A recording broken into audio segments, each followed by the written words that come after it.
আসসালামু আলাইকুম রহমতুল্লাহ। ইদানিং আমি পোড়া সালাম দিই না বলে কোথাও সমালোচনা হয়েছে, এই জন্য পোড়াটা দিচ্ছি।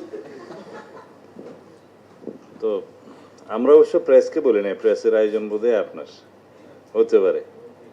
তা আপনি যেটা দিয়ে শুরু করেছেন ও বিষয়ে কথা বললে তো আর আজকে আমার যেতে হবে না। যতগুলো পুলিশ রিফর্ম কমিশন হয়েছে ইতিহাসে, সবগুলোর রিপোর্ট কম্পাইল করলে একটা লাইব্রেরি হবে, এটা সত্য। তবে পুলিশও যে কখনো পিআরবি মানে নাই, পুলিশ রেগুলেশন অফ বেঙ্গল নামে নিশ্চয়ই যেটা ছিল, আমি একসময় অ্যাডমিনিস্ট্রেশনে চাকরি করতাম বলে কিছু কিছু জানি আর কি।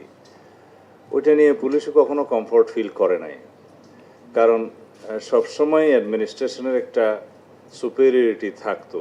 আমি আমার চাকরি জীবনে দেখেছি যে এসপি সাহেবকে সকালবেলা উঠে ডিসি সাহেবের বাসায় যে অফিস থাকতো ওখানে যেতে, এবং এসপি সাহেবের যে কোনো ডিটেনশনের বিষয় বা স্পেশাল ব্রাঞ্চের যে কোনো বিষয় এগুলো ক্লিয়ারেন্স, এবং ক্যাজুয়াল লিভ যেগুলো থাকতো আর কি, ক্যাজুয়াল লিভের বাংলাটা যেটা যেটা 15 দিন আমরা সিএল হিসেবে জানি আর কি, এটার জন্য ডেপুটি কমিশনারের কাছে যেতে হতো।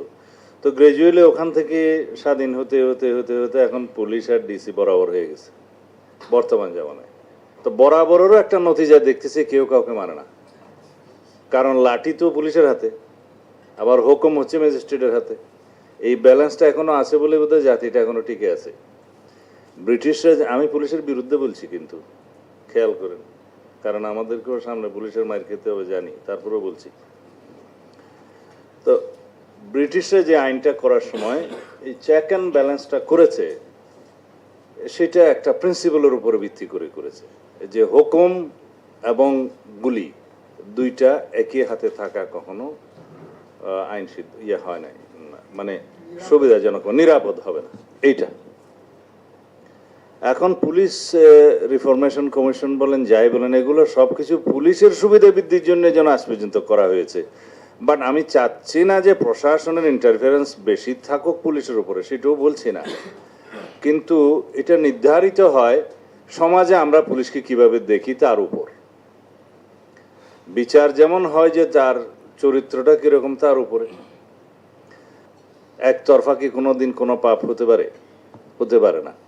এই পুলিশকে বিনষ্ট করেছি আমরা যারাই পলিটিক্যাল গভর্নমেন্টে এসেছি ইতিহাসে, বাংলাদেশের স্বাধীনতার পরের থেকে, আমি তার আগের কথাগুলো বলবো না, সবাই আমরা পুলিশকে ব্যবহার করেছি রাজনৈতিক পলিটিক্যাল ওয়েপন হিসাবে, ক্ষমতা দীর্ঘায়িত করার জন্য, শক্তিশালী করার জন্য, বা পুনরায় ক্ষমতায় আসার জন্য করেছি। এতে কোনো অসত্য কিছু নেই, কম বেশি। তো কিন্তু পুলিশ ব্যবহৃত হয়েছে, এটাও সত্য। যারা, আমি 2-1 জন অনেস্ট পুলিশ অফিসার পেয়েছিলাম আমার জীবনে, তাদের জীবনটা খুব করুণ হয়ে গিয়েছিল, কারণ তারা পুলিশ ডিপার্টমেন্টটা অপাংক্তেয় হয়ে গেছিল, কোথাও টিকতে পারতো না। তা আপনি যদি রিক্রুটমেন্ট থেকে শুরু করে প্রমোশন পর্যন্ত সর্বত্র করাপশনের আশ্রয় নেবেন, সেই পুলিশকে দিয়ে আপনি আশা করতে পারেন?